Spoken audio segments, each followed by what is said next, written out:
The U.S. has stepped up its airstrikes in Iraq, making it the largest military operation there since its troops withdrew in 2011.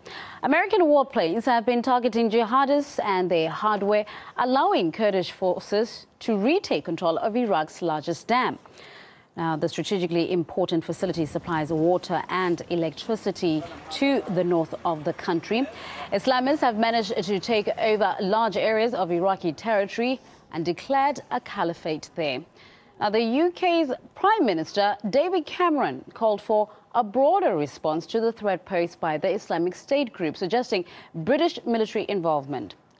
Let's discuss this now with John White, an author who has written extensively about the Middle East. He joins us live. You're live on RT International, Mr. White. The Islamic State group has made strong statements about their plans to expand their caliphate into Europe. Is that a real threat to Britain, or just talk aimed at getting media's attention?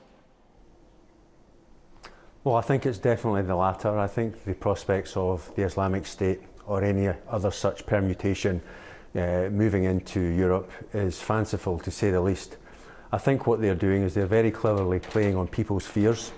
They're able to whip up fear, a sense of moral panic, and this is very evident in the bellicose statements that we are seeing from people like David Cameron.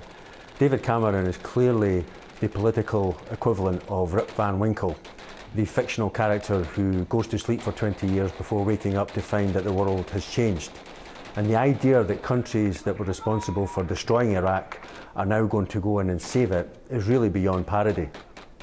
You know, research has been carried out into how much public support the Islamic State group has in three of Europe's biggest nations. Apparently in France, it has reached 15%.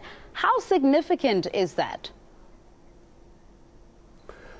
Well, it's significant if you take it in isolation, but I think there's more than one issue being played out in these figures. I think the domestic situation in France, with regards to minorities in particular, is not very good.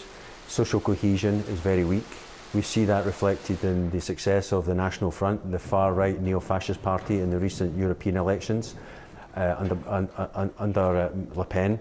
And so I think there's issues with youth unemployment, with the treatment of minorities, with a lack of social cohesion, because the French policy of assimilation of minorities is clearly a failed one. If you compare that to Britain, where we have a policy or a principle of multiculturalism, whilst not perfect, it certainly helps in terms of respecting the right of minorities to practice their religion and culture without too much molestation from the state. I don't think that's the same situation in France, and I think these figures reflect that. But it's also the fact that 3 decades and more of Western intervention in the Middle East, the slaughtering of millions of people, or helping in the slaughter of millions of people across the Middle East, Libya, Syria, Iraq, Afghanistan, the double standards when it comes to Israel-Palestine. I think this has now been reflected in Western public opinion, not just amongst Muslims, by the way, in general. I want us to just elaborate a little bit more on what you just touched on there in terms of the demographics.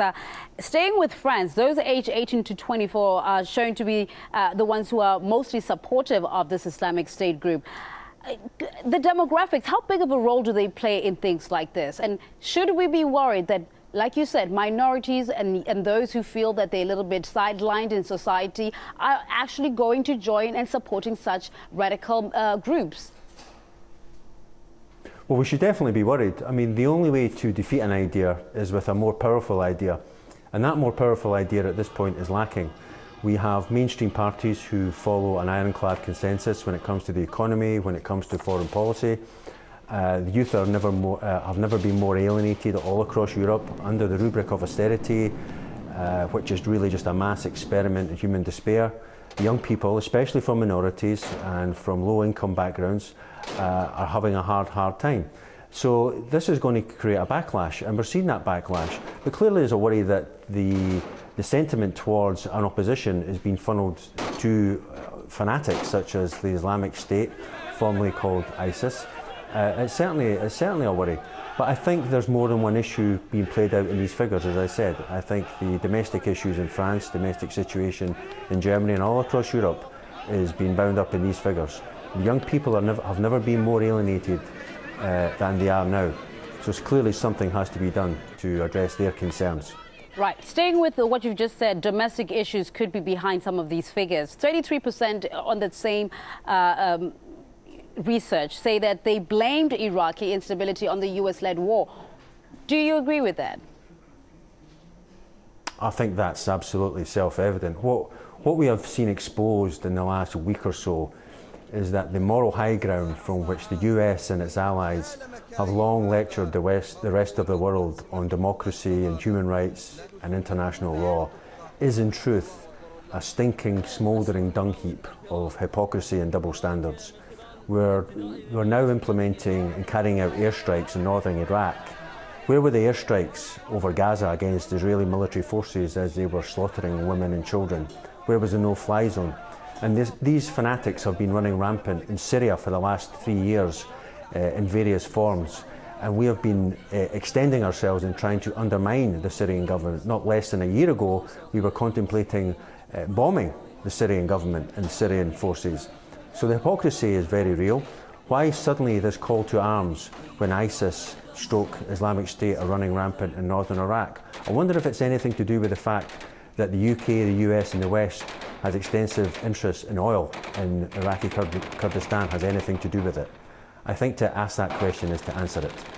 John White, asking some very tough questions there on this issue. Author who has written extensively about the Middle East. Thank you.